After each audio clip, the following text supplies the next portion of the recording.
Halo, berjumpa lagi dengan saya, Psikolog Konstantinus, psikolog industri dan organisasi.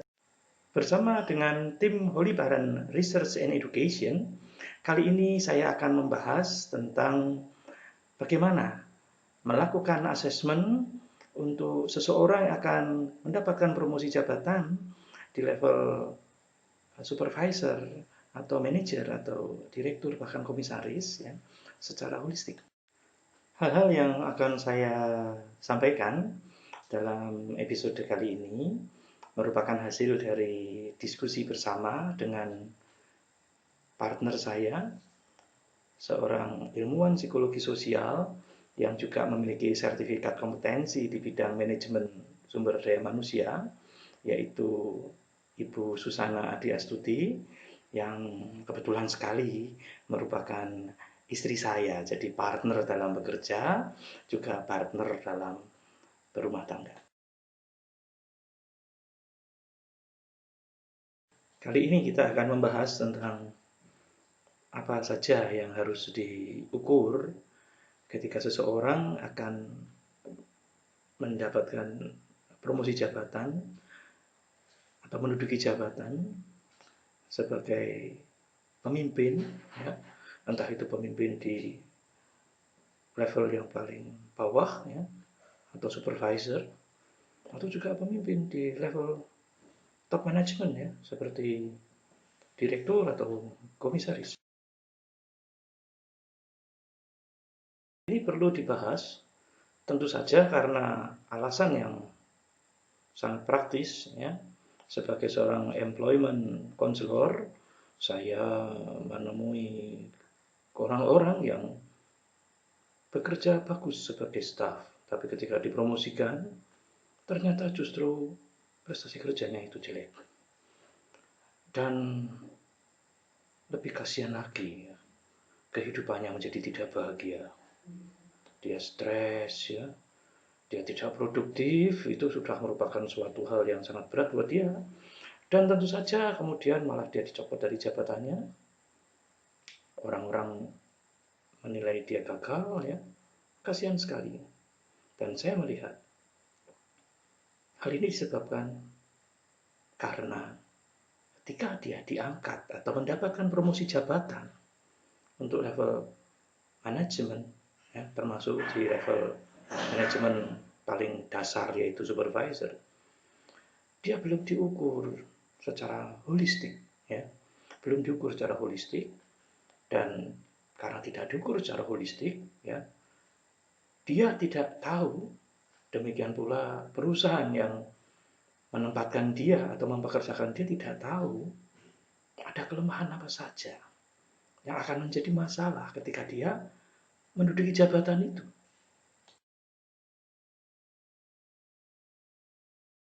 Pengukuran secara holistik, ya, adalah pengukuran yang mengombinasikan antara pengukuran psikologi industri atau organisasi dan dikaitkan dengan pengukuran terkait dengan latar belakang budaya yang memang ada di perusahaan itu atau yang menjadi latar belakang budaya dari orang tersebut.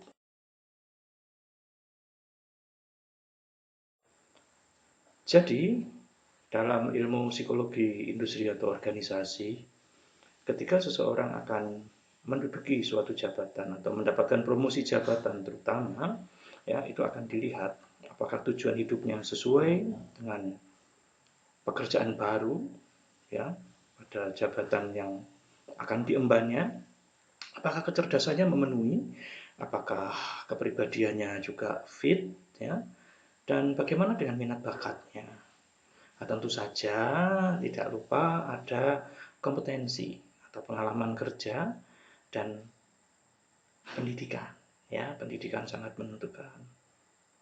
Tetapi, ya, jangan lupa bahwa seseorang itu hidup dalam suatu latar belakang budaya tertentu.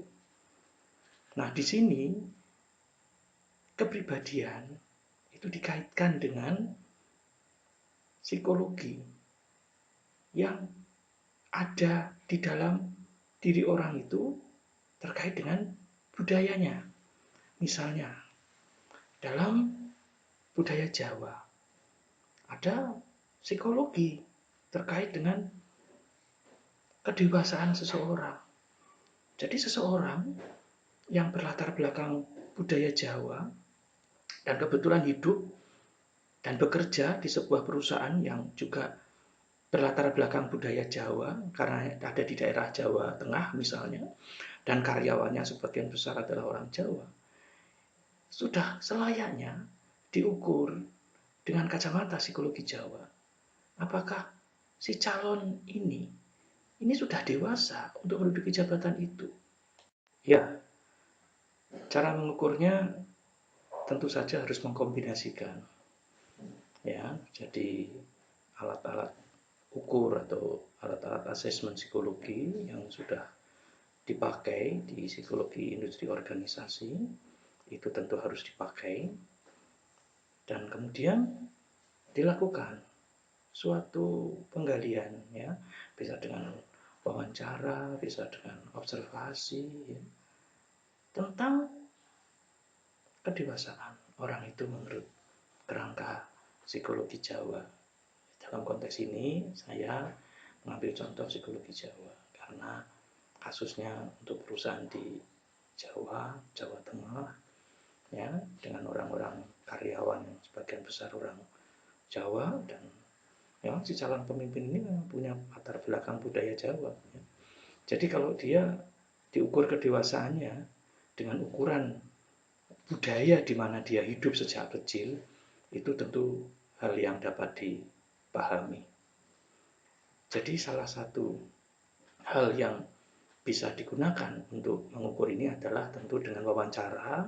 Kita tahu namanya behavior event interview, ya, BEI, ya, dengan STAR, ya, bagaimana situationnya, tasknya, kemudian actionnya dan resultnya. Kemudian ajukan misalnya satu peribahasa Jawa, ya, dikaitkan dengan apa yang sudah dia lakukan dengan peribahasa ini. Peribahasa itu misalnya memayu-hayuning bawono ambrasto durangkoro, ya. Ini adalah sebuah peribahasa Jawa, ya, yang artinya itu bagaimana kita menjaga suatu, ya, kelestarian, keserasian, kebahagiaan, ya, baik dengan lingkungan, ya. Lingkungan itu bisa benda mati, bisa makhluk hidup, ya, bisa sesama manusia, ya, bisa barang-barang atau benda-benda ciptaan manusia, ya. Dan juga Ambrosto Durangkoro itu artinya apa? Artinya memerangi hal-hal yang sifatnya jelek, yang hal-hal yang sifatnya jahat, yang hal yang sifatnya tidak baik, ya. Jadi tidak cukup untuk menjalankan hal yang baik, tapi tidak kuat untuk mengatasi, ya, atau memberantas hal-hal yang tidak baik.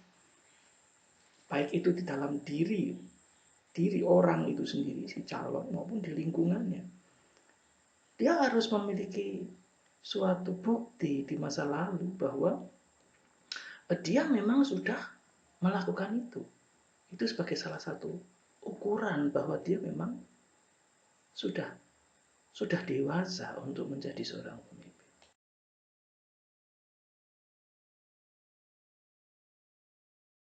Tentu saja sertifikat kompetensi itu perlu.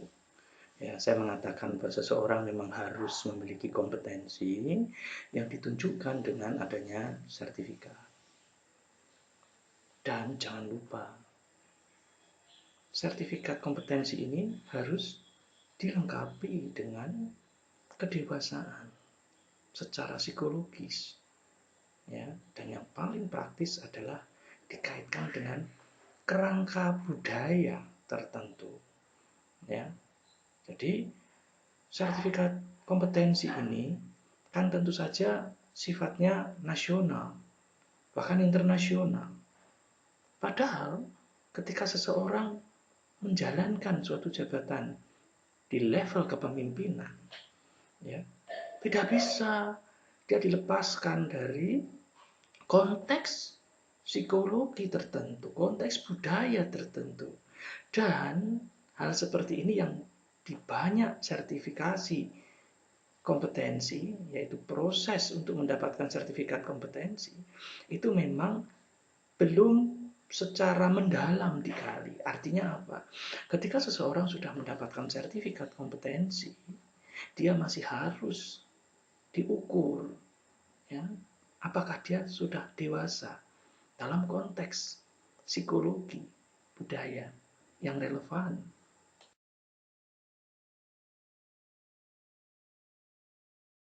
Tentu saja harus diberi treatment atau intervensi individu, ya, dalam istilah psikologi industri organisasi, supaya dia mengatasi masalah yang ada, yaitu belum dewasa, yang menjadi dewasa, menjadi fit untuk menduduki jabatan itu. Sampai di sini dulu untuk episode kali ini. Semoga bermanfaat dan sampai jumpa di episode yang akan datang.